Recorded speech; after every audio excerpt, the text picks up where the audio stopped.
వారి నూతన వెంచర్ అమేయ.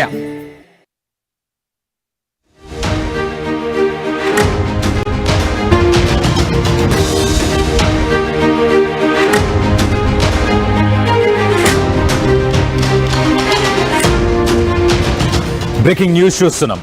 కర్నూలులో ఏదైతే బస్ ఇన్సిడెంట్ అక్టోబర్ 2025లో జరిగిన బస్ ఇన్సిడెంట్ పై ఇప్పుడు ప్రస్తుతానికి national human rights commission serious అయింది. స్లీపర్ బస్సుల అన్నిటిపై ఒక్కసారిగా సీరియస్ అయింది. వరుసగా ప్రమాదాలు జరుగుతున్న నేపథ్యంలో ఇటు ప్రైవేట్ బస్సుల భద్రతపై అలర్ట్ అయింది. నిబంధనలకు విరుద్ధంగా ఈ స్లీపర్ బస్సులను డిజైన్ చేస్తున్నారు. ఈ డిజైన్ చేయడం వల్ల ప్రమాదాలు జరిగే అవకాశాలు ఎక్కువ ఉంటున్నాయి. మధ్యలో ఈ స్లీపర్ బస్సుల్లో ఎగ్జిట్ ఎక్కడైతే ఎగ్జిట్ విండోస్ కానీ ఎగ్జిట్ డోర్స్ కానీ ఉంటున్నాయో అక్కడ ఎక్స్ట్రా సీట్స్ ఉండడం, లేకపోతే అక్కడ సీట్స్ ఉండడం, ప్రమాదం జరిగినప్పుడు బయటికి రాలేని పరిస్థితి. సో మొత్తం మీద వీటన్నిటి మీద national human rights commission serious అయింది. Private operators interstate routes ఏవైతే ఉన్నాయో అక్కడ నోటిఫైడ్ రూట్స్ అని కొన్ని రూట్స్ ఉంటాయి స్టేట్స్కి సంబంధించిన, అక్కడ ఓన్లీ గవర్నమెంట్ బస్సులు నడవాలి. అలాంటి రూట్లలో కూడా ఈ ప్రైవేట్ బస్సులు నడుస్తున్నాయి. సో దీనికి విరుద్ధంగా యాక్షన్ తీసుకోవాలి. ప్రస్తుతానికి మార్కెట్లో ఇప్పుడు ఏవైతే ప్రైవేట్ బస్సెస్ తిరుగుతున్నాయో దాంట్లో 50% దాదాపు 50% బస్సులు రూల్స్ అండ్ రెగ్యులేషన్స్ని ఉల్లంఘిస్తున్నాయి. సో వీటన్నిటిపైన యాక్షన్ తీసుకోవాలి. ఖచ్చితంగా ఆర్టీఏకి సంబంధించిన అధికారులు కానీ ఇటు గవర్నమెంట్కి సంబంధించిన అధికారులు కానీ ఖచ్చితంగా యాక్షన్ తీసుకోవాలని చెప్పేసి మొత్తం మీద నేషనల్ హ్యూమన్ రైట్స్ కమిషన్ ప్రస్తుతానికి రెస్పాండ్ అయింది. సో ఇటు కర్నూలు ఇన్సిడెంట్, ఇటు దుబాయ్లో జరిగిన ఇన్సిడెంట్ కావచ్చు, ఈ ఇన్సిడెంట్స్ అన్నింటినీ దృష్టిలో పెట్టుకొని ప్రజలు నష్టపోతున్నారు, ప్రజల ప్రాణాలు పోతున్నాయన్న ఉద్దేశంతో నేషనల్ హ్యూమన్ రైట్స్ కమిషన్ అయితే మొత్తానికి డెసిషన్ తీసుకుంది. దీనికి సంబంధించి లేటెస్ట్ అప్డేట్ అసలు ఎన్హెచ్ఆర్సీ ఏమంటుంది అనేది ఒక్కసారి తెలుసుకునే ప్రయత్నం చేద్దాం. మా ప్రతినిధి హుసేన్ ఉన్నారు, హుసేన్తో మాట్లాడి తెలుసుకునే ప్రయత్నం చేద్దాం. హుసేన్ చెప్పండి, అసలు ఎన్హెచ్ఆర్సీ ఏం చెప్తుంది లేటెస్ట్గా? ఎలాంటి సేఫ్టీ మెజర్స్ కానీ లేకపోతే ఎలాంటి పాలసీ మేకింగ్ కానీ గవర్నమెంట్ చేయాలని చెప్తుంది? కళ్యాణ్, గత నెలలో జరిగే అక్టోబర్ 24వ తేదీనటువంటి బస్సు రోడ్డు ప్రమాదంలో అత్యంత దారుణంగా చనిపోయినటువంటి ఘటనలో 19 మంది కర్నూలు జిల్లా చిన్నటేకురు వద్ద జరిగినటువంటి బస్సు ప్రమాదంలో ఒక్కసారిగా కాలి బూడిదైనటువంటి పరిస్థితి చూసాం. అయితే తాజాగా కూడా సీరియస్ అయింది. వరుసగా ప్రమాదాలు జరుగుతున్నాయి. మనం చూడొచ్చు బస్సెస్లో నడవడానికి కూడా ఒక మనిషి మాత్రమే వెళ్ళేలాంటి స్పేస్ని, ఆ దారిని మాత్రమే ఈ స్లీపర్ బస్సెస్లో డిజైన్ చేస్తున్నారు. జనరల్గా ఈ బస్సెస్లో కొంచెం స్పేస్ ఎక్కువ ఉండాలి. అలాగే ఎమర్జెన్సీ ఎగ్జిట్ అవ్వడానికి విండోస్ కావచ్చు, గ్లాస్ కావచ్చు, ఏదైతే ఒక ఎమర్జెన్సీ ఎగ్జిట్ ఉంటుందో అక్కడ కూడా సీట్స్ని పెడుతున్నారు, ఎక్స్ట్రా సీట్స్. యాక్చువల్లీ అక్కడ సీట్స్ ఉండకూడదు. ఎమర్జెన్సీలో వాళ్ళు బయటికి వచ్చేయడానికి సులువుగా, ఎగ్జిట్ అవ్వడానికి ఈజీగా ఉండే ప్రయత్నం చేయడానికి ఉండాలి. కానీ గతంలో ఇప్పుడు మన కర్నూలు ఇన్సిడెంట్ చూసినా కానీ లేకపోతే ఇటు దుబాయ్కి సంబంధించిన ఇన్సిడెంట్ కానీ, at the same time private buses మనం చూస్తే వాళ్ళు ఇటు కమర్షియల్ గూడ్స్ని కూడా ట్రాన్స్పోర్ట్ చేస్తున్నారు. అంటే ప్యాసింజర్స్కి సంబంధించిన లగేజ్ కాకుండా కమర్షియల్ గూడ్స్ మనం కర్నూలు బస్ ఇన్సిడెంట్లో కూడా చూసాం. దాంట్లో కొన్ని ఒప్పోకి సంబంధించో రియల్మీకి సంబంధించిన ఏదో ఒక బ్రాండ్కి సంబంధించిన ఫోన్స్, దాదాపు కొన్ని 100 ఫోన్స్ని ఇక్కడ నుంచి బెంగళూరుకు, ఇక్కడ నుంచి ఆ బస్సులో ట్రాన్స్పోర్ట్ చేస్తుండే. మొత్తానికైతే ఆ ఫోన్స్ కూడా ఆ మంటలు వ్యాపించడానికి ఒక రకంగా అవి కూడా కారణం. సో ఇలాంటి ఇన్సిడెంట్స్ అన్ని జరగకుండా ఉండాలంటే స్ట్రిక్ట్గా రూల్స్ ఫాలో చేయాలి. అంటే ఇటు కమర్షియల్ గూడ్స్ని ట్రాన్స్పోర్ట్ చేయకూడదు, ఇవి ఎగ్జిట్ విండోస్ దగ్గర ఖచ్చితంగా అక్కడ సీట్స్, ఎక్స్ట్రా సీట్స్ ఉండకుండా ఈజీగా వెళ్ళిపోయేలాగా ఆ ఎగ్జిట్ విండోస్ వాటిని, ఆ స్పేస్ని కూడా చాలా క్లియర్గా మెన్షన్ చేయాలి, క్లియర్గా ఉంచాలి.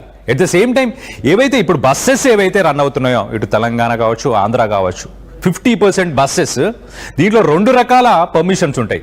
ఒకటి కాంట్రాక్ట్ క్యారేజ్ అని అంటే ఏంటంటే మీరు జనరల్గా టూర్కి వెళ్ళడానికి ఇలా మధ్యలో కస్టమర్స్ని మధ్యలో ఇట్లా వేరే వాళ్ళని ఎక్కించుకొని వెళ్ళే ప్రయత్నం చేయొచ్చు. సో మొత్తం మీద దీనికి సంబంధించి లేటెస్ట్ అప్డేట్ ఒకసారి తీసుకుందాం. ఎన్హెచ్ఆర్సీ అసలు ఏం చెప్పింది అన్న దానిపై మా ప్రతినిధి హుసేన్ ఉన్నారు, హుసేన్తో మాట్లాడి తెలుసుకునే ప్రయత్నం చేద్దాం. హుసేన్ చెప్పండి, అసలు ఎన్హెచ్ఆర్సీ ఏం సీరియస్ అయ్యి ఏం చెప్తుంది, ఏం ఫాలో చేయమని చెప్తుంది? కళ్యాణ్, గత నెల అక్టోబర్ 24వ తేదీన జరిగినటువంటి బస్సు రోడ్డు ప్రమాదం కర్నూలు జిల్లా చిన్నటేకురు వద్ద జరిగినటువంటి అత్యంత ఘోరంగా తెల్లవారుజామున అంటే సుమారుగా రాత్రికి 2 గంటల 45 నిమిషాల్లో అగ్నికి ఆహుతి అయింది. అందులో ప్రయాణిస్తున్నటువంటి సుమారు 19 మంది పూర్తిగా కాలి బూడిదైనటువంటి పరిస్థితిని కూడా చూసాం. అదే సందర్భంలోనే మరి సౌదీ అరేబియాలో జరిగినటువంటి ఒక రోడ్డు ప్రమాదం, బస్సులో 40 మంది తెలంగాణకు సంబంధించిన వారంతా కూడా కాలి బూడిదైనటువంటి పరిస్థితి ఉన్నటువంటి నేపథ్యంలో నేషనల్ హ్యూమన్ రైట్స్ కమిషన్ స్పందించింది. అయితే నిబంధనలకు వ్యతిరేకంగా ప్రైవేట్ ట్రావెల్స్ పెద్ద ఎత్తున కూడా ట్రావెల్స్ చేస్తా ఉన్నాయి.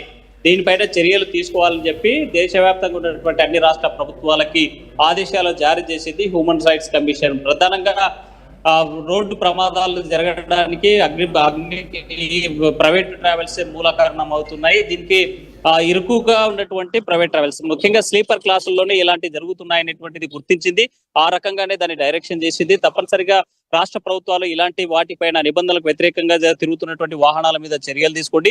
ఇప్పటికే 50% పైగా ఉన్నటువంటి వాహనాలన్నీ కూడా ఆ రోడ్డు పైన తిరుగుతూ ఉన్నాయి, నిబంధనలు ఉల్లంఘిస్తా ఉన్నాయి. యాజమాన్యాలు పట్టించుకోవడం లేదు. ప్రజల ప్రాణాలకు ముప్పు ఉంది. ప్రజల ప్రాణాలు పోతున్నా కూడా రాష్ట్ర ప్రభుత్వాలు నిద్రపత్రం ఉన్నారు. సంబంధిత ఆర్టీ అధికారులు కేవలం మొక్కుబడిగా తనిఖీలు చేస్తా ఉన్నారు. వాళ్ళకు వచ్చేటువంటి స్థానికంగా అంటే కొంతమంది ప్రైవేట్ యాజమాన్యాలు ఇచ్చేటువంటి ముడుపులకు కక్కుర్తిపడి ఇలాంటి వ్యవహారాలు చేయడం వల్లే వందల ప్రాణాలు ఇట్లా కాలి బూడిదైనటువంటి పరిస్థితి కూడా మనం చూసాం. ఒకవైపు అక్టోబర్ 24వ తేదీన జరిగినటువంటి ఘటన కర్నూలు జిల్లాలో, మరోవైపు నవంబర్ 19వ తేదీ సౌదీ అరేబియాలో జరిగినటువంటి ఘటన నేపథ్యంలో నేషనల్ హెచ్ఆర్సిసి అంటే జాతీయ మానవ హక్కుల కమిషన్ స్పందించింది. ఈ నిబంధనలు పాటించేటటువంటి యాజమాన్యాలపైన ఆ చర్యలు తీసుకోండి.